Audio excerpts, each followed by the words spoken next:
Greetings from eMedi News and Heartcare Foundation of India. Welcome to the show Chat with Dr. KK. And today we are going to have a chat with Dr. Jamshed J Dalal. He is the Director Center of Cardiac Sciences at the Kokilaben Dhirubhai Ambani Hospital. Welcome to our show. Thank you. When we talk about cardiology and coronary artery disease, most of the doctors will want to talk about interventions, angioplasty, stenting, newer procedures.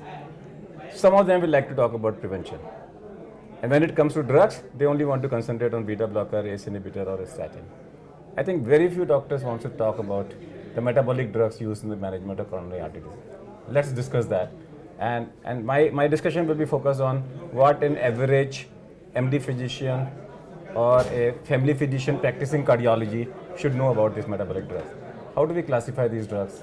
I think treatment of ischemic heart disease consists of drugs which are hemodynamically active and drugs which are non-hemodynamically active. So I'm going to concentrate on the non-hemodynamically active drugs.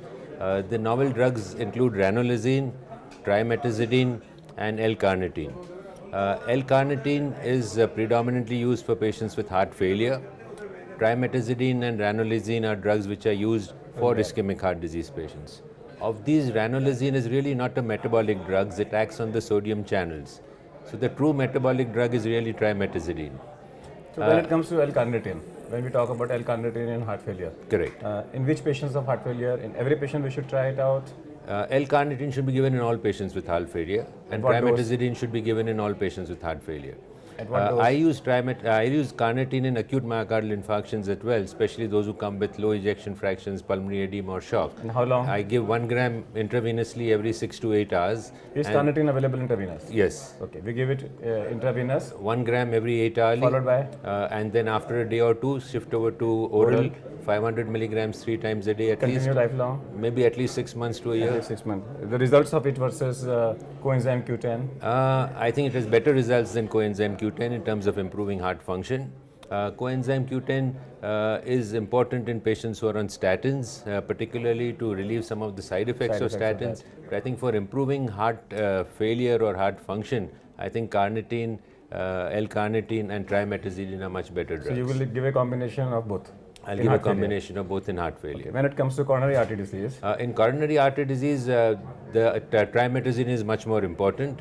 It is useful both in angina. For microvascular angina or even for a stable angina? Any patient. Any patient. Because its mode of action is totally different. It acts by inhibiting free fatty acid generation and stimulates glucose generation so that ATP formation is much more.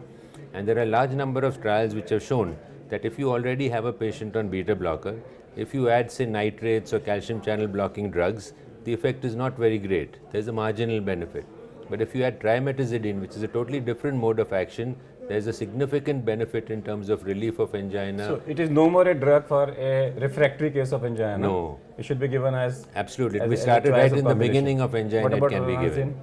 Ranolazine again can be used along with beta blockers. The benefits which have been seen, there's no head-to-head comparison between ranolazine and trimetazidine. But in trials which have used ranolazine plus beta blocker or trimetazidine plus beta blocker, trimetazidine has better effects than ranolazine has. However, ranolazine also remains an important drug. So ranolazine can be combined with nitrates? Yes. So it's not like that if nitrate doesn't work, no, if all can be nitrate tolerance, then you add ranolazine? All can be combined with all. All can be combined.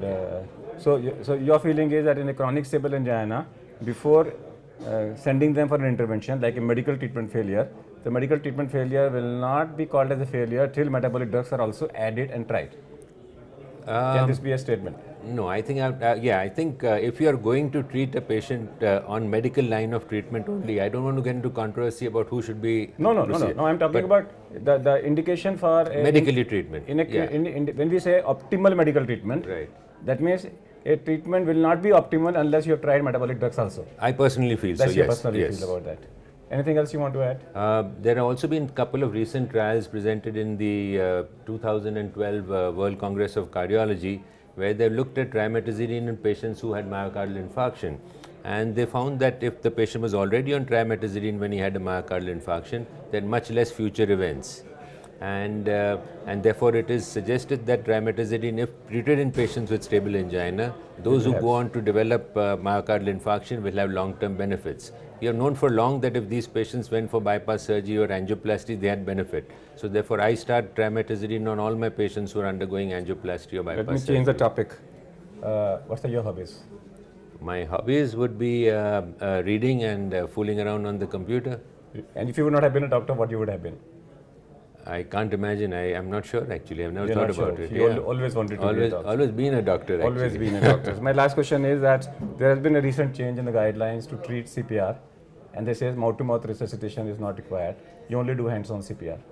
Do you feel that all relations of our heart patients should learn that? I think so, absolutely. And I think the removing of the mouth-to-mouth is going to be a great advantage, because I think people shied away from resuscitating patients because they didn't want to do mouth-to-mouth, and therefore they didn't know what to do. But I think if you remove that and just teach them to give a good, proper cardiac massage, I think that is very, very important and should be taught to every single individual. So what Dr. Dalal says is that it will be incomplete to say that my patient with CAD has failed with drugs unless metabolic drugs have been tried. Thank you, Dr. Dalal, to be on our show. That's all for today. We'll come back with one more show. Till that, goodbye. Thank you.